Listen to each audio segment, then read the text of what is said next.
أعوذ بالله من الشيطان الرجيم بسم الله الرحمن الرحيم أم اتخذ مما يخلق بنات وأصفاكم بالبنين وإذا بشر أحدهم بما ضرب للرحمن مثلا ظل وجهه مسودا وهو كظيم أَوَمَن يُنَشَّأُ فِي الْحِلْيَةِ وَهُوَ فِي الْخِصَامِ غَيْرُ مُبِينٍ وَجَعَلُوا الْمَلَائِكَةَ الَّذِينَ هُمْ عِبَادُ الرَّحْمَنِ إِنَاثًا أَشَهِدُوا خَلْقَهُمْ سَتُكْتَبُ شَهَادَتُهُمْ وَيُسْأَلُونَ وَقَالُوا لَوْ شَاءَ الرَّحْمَنُ مَا عَبَدْنَاهُمْ مَا لَهُمْ بِذَلِكَ مِنْ عِلْمٍ إِنْ هُمْ إِلَّا يَخْرُصُونَ أَمْ آتَيْنَاهُمْ كِتَابًا مِنْ قَبْلِهِ فَهُمْ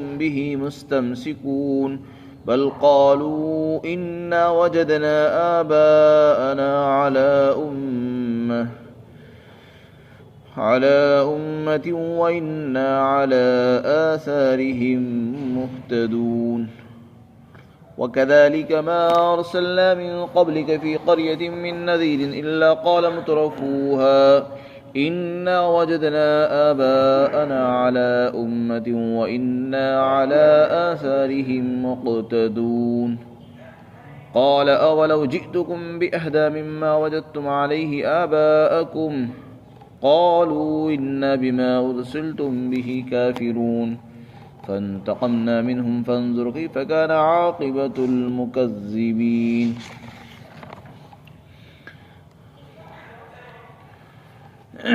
کیا اللہ تعالیٰ نے اپنی مخلوق میں سے بیٹیوں کو تجویز کر لیا ہے اور اس نے تمہارے لیے بیٹوں کو منتخب کیا ہے، حالانکہ تمہارا حال یہ ہے کہ جب ان میں سے کسی کو بیٹی کی خوشخبری سنائی جاتی ہے بیٹی کے پیدا ہونے کی، وہ بیٹی جس کو اس نے رحمان کی طرف منسوب کیا ہے تو اس کا چہرہ سیاہ ہو جاتا ہے اور وہ دل ہی دل میں گھٹتا رہتا ہے.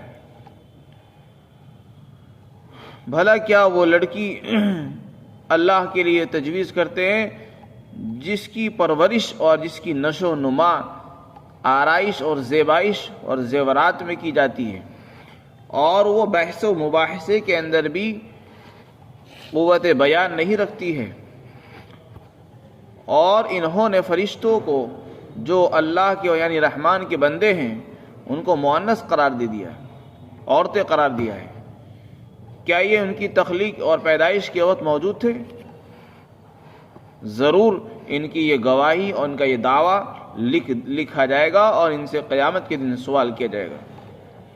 اور انہوں نے یہ بھی کہا ہے کہ اگر رحمان یعنی اللہ تعالیٰ چاہتا تو ہم ان کی عبادت نہ کرتے. ما لہم بذلک من علم، ان کو اس معاملے کا کوئی بھی علم نہیں ہے، یہ لوگ تو صرف اس بارے میں اٹکل کے تیر چلا رہے ہیں. کیا ہم نے ان کو اس سے پہلے کوئی کتاب دی ہے جس کو یہ مضبوطی سے پکڑے ہوئے ہیں؟ ایسا ہرگز نہیں ہے، بلکہ انہوں نے کہا کہ ہم نے تو اپنے باپ داداؤں کو ایک طریقے پر پایا ہے اور یقیناً ہم ان کے نقش قدم پر ان کے نقش قدم کے مطابق سیدھے راستے پر چل رہے ہیں. اور جیسے ان لوگوں نے اپنے باطل کی سند پیش کی ہے، اسی طرح ہم نے آپ سے پہلے جس بستی کے اندر بھی کوئی خبردار کرنے والا ڈرانے والا بھیجا تو وہاں کے باشندوں نے، وہاں کے خوشحال لوگوں نے یہی جواب دیا کہ ہم نے تو اپنے باپ داداؤں کو ایک طریقے پر پایا اور یقیناً ہم ان کے نقش قدم کے مطابق ان کی اقتدا کر رہے ہیں. تو اس پیغمبر نے کہا کیا اگر میں تمہارے سامنے اس طریقے سے بھی زیادہ اچھا اور ہدایت والا طریقہ لے آؤں جس طریقے پر تم نے اپنے باپ داداؤں کو پایا تو کیا پھر بھی تم ان کے طریقے پر چلو گے؟ تو انہوں نے جواب دیا کہ جس دین کے ساتھ تم کو بھیجا گیا ہے ہم تو اس کا انکار کرتے ہیں، ہم اس کو تسلیم نہیں کرتے. تو پھر جب بات حد سے گزر گئی تو پھر ہم نے ان سے انتقام لیا. تو آپ دیکھو جھٹلانے والوں کا انجام یعنی ان کی سزا کیسی رہی۔ اس سے پہلی آیات میں اللہ تعالیٰ نے توحید کو ثابت فرمایا۔ مکہ کے مشرکین جہاں توحید کے خلاف تھے یعنی شرک اپناتے تھے، وہیں ساتھ ساتھ ان کے اندر ایک خرابی یہ تھی کہ انہوں نے اللہ کے لیے اولاد تجویز کر رکھی تھی اور اللہ کا جز قرار دیا تھا۔ چنانچہ مکہ کے مشرکین فرشتوں کو خدا کی بیٹیاں قرار دیا کرتے تھے اور ان کی پوجا کرتے تھے۔ یہاں پر اس کی تردید فرمائی گئی ہے۔ اولاً تو فرشتوں کو خدا کی بیٹیاں قرار دینا، جو بیٹا ہوتا ہے یہ عقلی اور بدیہی بات ہے، بیٹا باپ کا جز ہوتا اور حصہ ہوتا ہے، بیٹا باپ کا جز ہوتا ہے اور حصہ ہوتا ہے، اور باپ کل ہوتا ہے، اور یہ قاعدہ ہے کہ کل اپنے وجود میں جز کا محتاج ہوتا ہے۔ تو اس سے تو نعوذ باللہ اللہ کا محتاج ہونا لازم آتا ہے کہ اللہ تعالیٰ نعوذ باللہ اپنے وجود میں فرشتوں کا محتاج ہے، حالانکہ اللہ تعالیٰ کی یہ شان نہیں ہے کہ اللہ تعالیٰ کسی کا محتاج ہے۔ تو اگر ہم اللہ کے لیے اولاد مانتے ہیں تو پھر اس سے یہ خرابی لازم آتی ہے، کیونکہ اولاد جز ہوتی ہے باپ کا اور حصہ ہوتی ہے، اور جو جنس باپ کی ہوتی ہے وہی بیٹے کی ہوتی ہے۔ اگر باپ خدا ہے تو بیٹا بھی خدا ہوگا، اور کل جز کا محتاج، حالانکہ اللہ تعالیٰ کی جو شان خالقیت ہے وہ اس سے بے نیاز ہے، محتاج سے، احتیاج سے وہ پاک ہے۔ تو اللہ کے لیے اولاد تجویز کرنے کی وجہ سے یہ خرابی لازم آتی ہے۔ تو جہاں مکہ کے مشرکین نے اور اسی طرح دوسرے مشرکین نے اللہ کے لیے اولاد تجویز کی، اسی طرح نصارہ نے حضرت عیسیٰ علیہ السلام کو خدا کا بیٹا قرار دیا، اور یہود نے حضرت عزیر علیہ السلام کو خدا کا بیٹا قرار دیا۔ تو یہ خدا کے لیے اولاد تجویز کرنا یہ بھی شرک ہے، کیونکہ جو اولاد مانیں گے تو اولاد کا بھی وہی درجہ ہوگا جو باپ کا ہوتا ہے، اولاد کو ابھی خدا ماننا پڑتا ہے۔ تو اللہ تعالیٰ فرماتے ہیں کہ یہ تم نے کیسا احمقانہ بے وقوفانہ فیصلہ کیا ہے کہ تم نے اللہ کے لیے اولاً تو اولاد تجویز کی، یہی گناہ کیا، دوسرے اولاد بھی تم کو کیا ملی؟ لڑکیاں۔ اللہ کے لیے لڑکیاں اور بیٹیاں تسلیم کی تم نے، فرشتوں کو خدا کی بیٹیاں قرار دے دیا، اور اپنے لیے بیٹے پسند کرتے ہو۔ یہ تمہارا عجیب معاملہ ہے، تمہارے یہاں لڑکا پیدا ہوتا ہے تو خوش ہوتے ہو اور اپنے لیے لڑکے چھانٹتے ہو، اور لڑکی پیدا ہو جاتی ہے تو اس کو زندہ درگور کر دیا کرتے تھے، اور اگر کسی کو خبر دی جاتی ہے بھائی تمہارے یہاں لڑکی پیدا ہوئی ہے تو وہ اپنا چہرہ چھپائے چھپائے پھرتا تھا، لوگوں سے شرم اور عار محسوس کرتا تھا، راتوں رات اس کو دفن کر دیا کرتے تھے۔ یہاں فرمایا کہ جب لڑکی پیدا ہونے کی کسی کو خبر دی جاتی تو اس کا چہرے کا رنگ بدل جاتا، سیاہ پڑ جاتا، اور دل ہی دل میں گھٹتا رہتا تھا کہ یہ کیا ہو گیا۔ تو تم لڑکی کو اتنا منحوس سمجھتے ہو، تو جب لڑکی اتنی منحوس ہے تمہارے نزدیک تو تم نے اس کو خدا کے لیے کیسے پسند کر لیا؟ جو چیز تمہیں اپنی ذات کے لیے پسند نہیں، اللہ کے لیے کیسے پسند کرتے ہو؟ اولاً تو اللہ کے لیے اولاد نہیں، اللہ اولاد سے پاک ہے، لیکن تم نے اولاد بھی اللہ کے لیے تجویز کی تو لڑکیاں کی، لڑکے چھوڑ دیے۔ یہ تمہاری تقسیم، یہ تمہارا فیصلہ، یہ خود احمقانہ ہے کہ جو چیز اپنے لیے پسند نہیں وہ اپنے خدا کے لیے پسند کرتے ہو۔ تو اس سے ان کے دعوے کی تردید فرمائی جا رہی ہے کہ تمہارا یہ دعویٰ یہ تم کو بھی پسند نہیں ہے، اللہ کو کیسے پسند ہوگا؟ پھر اسی طریقے سے فرمایا جب تم میں سے کسی کو خوشخبری سنائی جاتی ہے اس لڑکی کی جس کی نسبت اس نے رحمان کی طرف کر رکھی ہے، تو اس کے چہرے کا رنگ بدل جاتا ہے اور وہ گھٹتا رہتا ہے۔ پھر دوسری دلیل بیان فرمائی کہ تم نے اللہ کے لیے اولاد تجویز کی، یہ گناہ کیا، دوسرے اولاد بھی لڑکی تسلیم کی، لڑکی تجویز کی۔ اور لڑکی کون ہوتی ہے؟ فرمایا لڑکی عقل میں بھی بہت کمزور ہے اور بولنے میں بھی کمزور، نہ وہ اپنی دل کی بات صحیح ڈھنگ سے وضاحت کے ساتھ بیان کر سکتی ہے، نہ اس میں عقل اور سمجھ ہوتی ہے۔ وہ تخلیق میں بھی کمزور، عقل میں بھی کمزور، ناقص العقل اور ناقص البیان، قوت بیان بھی اس کو نہیں آتی۔ بلکہ اس کے متعلق فرمایا وہ لڑکی جس کی پرورش، جس کی نشو و نمائی زیورات میں، آرائش، زیبائش، زیب و زینت کے اندر ہوتی ہے، اس کو تم اللہ کے لیے مان رہے ہو۔ اس میں اشارہ فرما دیا کہ یہ آرائش اور زیبائش یہ خود انسان کے ناقص العقل ہونے کی علامت ہے۔ تو عورتوں کا زیادہ دھیان آرائش، زیبائش، زیب و زینت کی طرف ہوتا ہے، فرمایا اس سے خود ان کی کم عقلی کا پتہ چلتا ہے، تو تم نے ایک کم عقل مخلوق کو اللہ کے لیے تجویز کر دیا ہے۔ وَهُوَ فِي الْخِصَامِ غَيْرُ مُبِينٍ، اور وہ بحث و مباحثے کے اندر بھی قوت بیان نہیں رکھتی۔ اگر کسی سے کوئی جھگڑے کی بات پیش آ جائے، کوئی لڑائی ہو جائے، تو اپنے دل کی بات صحیح ڈھنگ سے نہیں کر سکتی۔ اگر بات کرے گی تو اس میں بہت زیادہ باتیں ملا دے گی، صحیح جو بات ہوگی وہ نہیں کرے گی، ادھر ادھر کی باتیں بہت زیادہ کرے گی، صحیح بات نہیں کر سکتی۔ اللہ تعالیٰ نے مرد کے اندر جو صلاحیت دی ہے قوت بیان کی، کہ وہ اپنی بات مختصر لفظوں کے اندر پیش کر دیتا ہے اور سامنے والے کو خاموش و ساکت کر دیتا ہے، وہ صلاحیت عورت میں نہیں ہوتی۔ اسی طرح جو اللہ نے عقل سمجھ اللہ تعالیٰ نے مرد کو دی ہے، وہ عورت کو نہیں ہے۔ تو تم نے ایسی کمزور خلقت اور ناقص العقل، ناقص الرائے، ناقص البیان مخلوق کو اللہ کے لیے تجویز کیا۔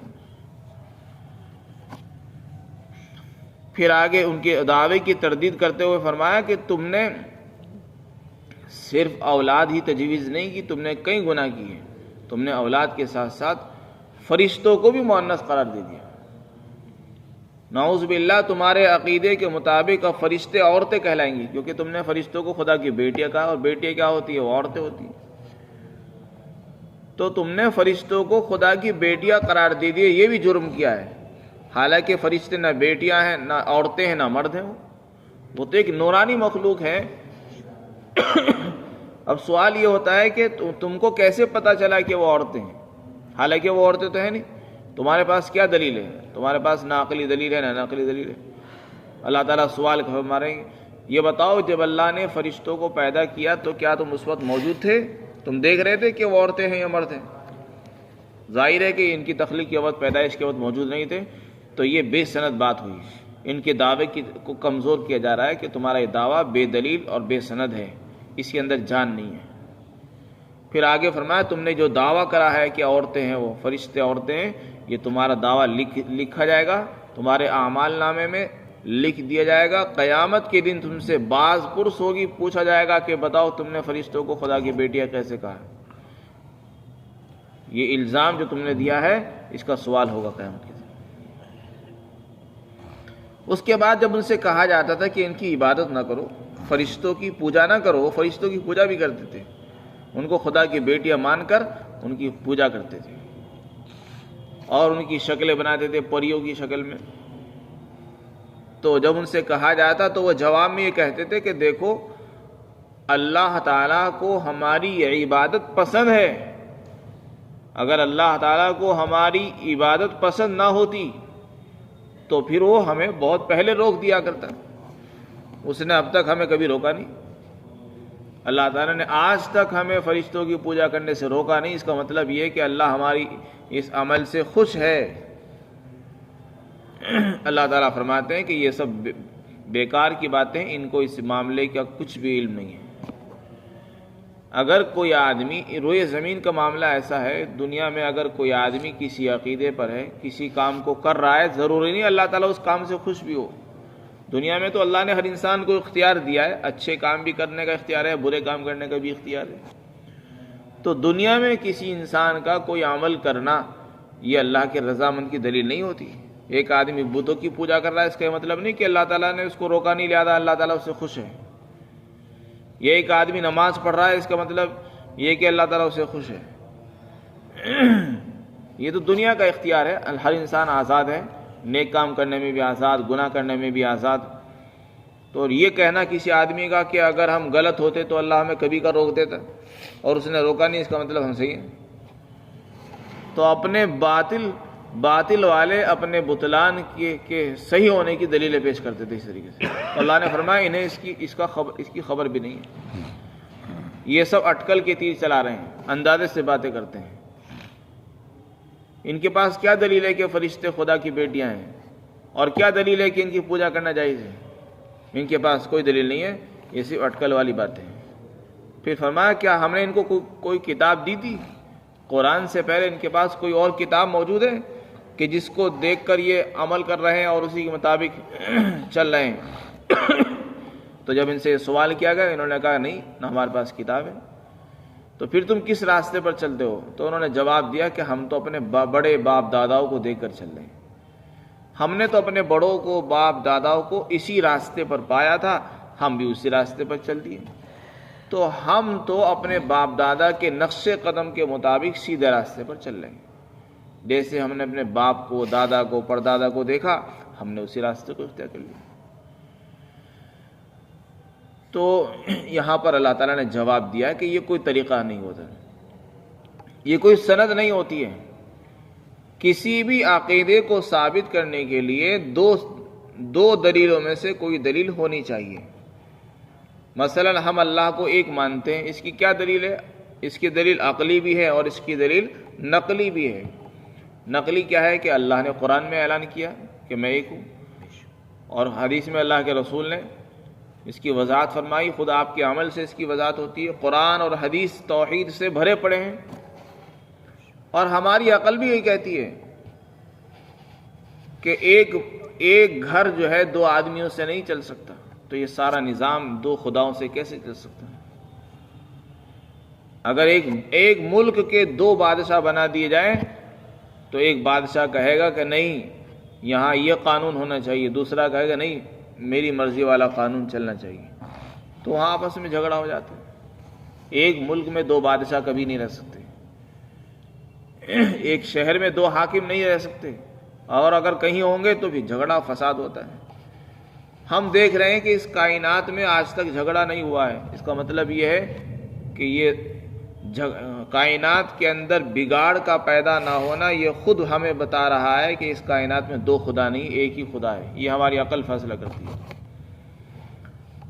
کیونکہ سورج اپنے وقت پر نکلتا ہے. کبھی ایسا نہیں ہوا کہ سورج چھٹی پر چلا گیا یا چاند اپنے چھٹی پر ہے. تو یہ ساری چیزیں جو اپنے وقت پر کام کر رہی ہیں یہ اللہ کے ایک ہونے کو بتا رہی ہے کہ اس کے چلانے والا ایک ہی ہے, اور اگر دو ہوتے تو کبھی کا اختلاف ہو چکا ہوتا. تو کسی بھی عقیدے کے ثبوت کے لیے دلیل نقلی اور عقلی چاہیے. ہمارا عقیدہ توحید ہے, اللہ کو ہم ایک مانتے ہیں, اس کے اوپر ہمارے پاس عقل والی دلیل بھی ہے کہ ہماری عقل بھی یہ کہتی ہے کہ ایک ہونا چاہیے خدا, اور ہمارے پاس نقلی یعنی جو نقل ہوتی چلی آ رہی اوپر سے قرآن حدیث والی وہ دلیل بھی موجود ہے ہمارے پاس. مشرکین کے پاس کیا دلیل ہے؟ مشرکین کے پاس نہ عقلی دلیل ہے, نہ ہماری عقل کہتی ہے کہ دو خدا ہوں, اور نہ ہی ان کے پاس کوئی سند اور کتاب ہے. نہ کسی آیت میں ہے نہ کسی حدیث میں یہ موجود ہے کہ شرک کرنا جائز ہے اور فرشتے خدا کی بیٹیاں ہیں. تو کسی آدمی کا اپنے عقیدے کو ثابت کرنے کے لیے یہ کہنا کہ میں نے تو اپنے بڑوں کو اسی طرح دیکھا ہے, تو یہ کوئی سند نہیں ہوتی, یہ تو اندھی تقلید ہوتی ہے. اسی کا نام اندھ بھکتی ہے, اسی کو اندھی تقلید کہتے ہیں. اس سے منع کیا گیا کہ آدمی جو کام کرے اس کو دیکھ کر کرے کہ یہ صحیح سند سے ثابت ہے یا نہیں ہے. اندھی تقلید سے منع فرمایا گیا. تو یہ اندھ بھکتی ہے اور اندھی تقلید ہے کہ آپ یہ کام کیوں کرتے ہو کہ ہم نے تو اپنے بڑوں کو اسی طرح کرتے ہوئے دیکھا. مسلمان بھی آج اسی طرح کہہ دیتے ہیں کہ بہت سے رسم و رواج ہمارے اندر پائے جاتے ہیں, اگر ان سے پوچھا جاتا ہے کہ آپ یہ کام کیوں کرتے ہو کہ ہمارے بڑے اسی طرح کرتے آ رہے ہیں, ہم تو اسی طرح کرتے ہیں. شادیوں میں غموں کے موقع پر بہت سے رسومات ہمارے اندر پائے جاتے ہیں, لیکن ہمارے پاس نہ ان کی نقلی دلیل ہے نہ عقلی دلیل ہے. اور اگر کوئی پوچھتا ہے تو جواب بس یہی ہے کہ ہم نے اپنے بڑوں کو بس اسی طرح کرتے ہوئے دیکھا. تو بتائیے پھر ہم میں اور ان مشرکین میں کیا فرق ہے جو قرآن میں یہ کہہ رہے ہیں کہ ہم نے اپنے بڑوں کو اسی طرح کرتے ہوئے دیکھا. تو اللہ تعالیٰ فرماتے ہیں جیسے انہوں نے یہ جواب دیا ہے نا, اسی طرح کا جواب اس سے پہلے لوگ دے چکے ہیں. ہم نے ان سے پہلے جس بستی میں بھی جس رسول کو بھی بھیجا تو وہاں کے جو خوشحال لوگ تھے جب ان کو دعوت دی گئی تو انہوں نے بھی اسی جیسا جواب دیا. ان سے کہا گیا کہ یہ نہ کرو تو انہوں نے کہا نہیں، ہم نے تو اپنے بڑوں کو اسی طرح دیکھا. تو یہ اپنے بڑوں کو اسی طرح دیکھنا یہ کوئی سند نہیں ہوتی. کیا پتہ تمہارے بڑے باپ دادا گمراہ ہو، تو بڑوں کا باپ داداؤں کا کوئی طریقہ معتبر نہیں جب تک کہ وہ قرآن اور حدیث سے میل نہ کھاتا ہو. اگر باپ دادا کا طریقہ قرآن حدیث کے خلاف ہے تو اس کو چھوڑنا ضروری ہے، اس کی پابندی ہمارے لیے فرض نہیں ہوتی. تو بڑے باپ داداؤں کا ہر طریقہ جو ہے ہمارے لیے قابل تقلید نہیں ہے، قابل عمل نہیں ہے. اور اگر ہم اپنے بڑوں کی ہر عمل کے اندر پیروی کریں گے تو اس سے ہماری گرفت ہو سکتی ہے. اس لیے اپنے بڑوں کو طریقے پر چلنے سے پہلے یہ سوچنا چاہیے، دیکھنا چاہیے کہ یہ قرآن حدیث سے میل بھی کھاتا ہے یا نہیں کھاتا. اللہ تعالیٰ فرماتے ہیں کہ ہم نے جس بستی میں بھی کسی رسول کو اور ڈرانے والے پیغمبر کو بھیجا تو وہاں کے خوشحال لوگوں نے یہی جواب دیا کہ ہم نے تو اپنے بڑوں کو، اپنے باپ داداؤں کو اسی ایک طریقے پر پایا اور ہم انہی کے نقش قدم پر چل رہے ہیں. اس پر ان کے پیغمبر نے کہا کہ تمہارے بڑے جس راستے پر چل رہے ہیں اگر میں اس راستے سے عمدہ راستہ تمہیں دکھاؤں، اگر میں تمہارے سامنے اس سے اچھا عمدہ طریقہ لے کر آؤں تو کیا پھر بھی تم اپنے بڑوں کے راستے پر چلو گے؟ یہ رسول نے یہ بات ان سے کہی کہ جس راستے کی تم مجھ سے بات کرتے ہو میں تو تمہارے سامنے اس سے عمدہ راستہ لے کر آیا ہوں، اس سے عمدہ دین لے کر آیا ہوں، تو کیا پھر بھی تم انہی کے راستے پر چلو گے؟ تو انہوں نے الٹا جواب دیا کہ ہم تو آپ کے دین کو مانتے ہی نہیں. تو جب آدمی اندھا ہو جاتا ہے، اندھ بھکتی اختیار کر لیتا ہے اور اندھی تقلید کرتا ہے اپنے بڑوں کی، تو پھر وہ ڈائریکٹ منع کر دیتا ہے کہ جس دین کے ساتھ تم کو بھیجا گیا ہم اس دین کے ہی منکر ہیں. تو انہوں نے صاف انکار کر دیا کہ ہم تمہارے دین کو مانتے ہی نہیں. اللہ تعالیٰ فرماتے جب ان کے عناد اور ہٹ درمی کی حد ہو گئی اور پانی سر سے اونچا ہو گیا، اوپر ہو گیا، تو پھر ہم نے ان سے انتقام لیا، اور انتقام جب لیا تو پھر کسی کو نہیں چھوڑا. اب اللہ تعالیٰ فرماتے کہ دیکھو جن لوگوں نے ہمیں جھٹلایا ان کا انجام کیسا رہا، اس کو ذرا چل کر دیکھو. تو اس سے ڈرو، جیسے ان لوگوں کا انجام ہوا اسی طرح کا انجام تمہارا بھی ہونے والا ہے. لہذا شرک سے بچو، اندھی تقلید اختیار نہ کرو، ورنہ وہی انجام ہوگا جو پہلے لوگوں کا ہو چکا ہے. ہر مسلمان کو چاہیے کہ کسی بھی عمل میں قرآن اور سنت کو دیکھے. اپنے بڑوں کا طریقہ قابل تقلید نہیں ہوتا جب تک کہ وہ قرآن و سنت کے مطابق نہ ہو. اللہ تعالی ہم سب کو عمل توفیق عطا فرمائے.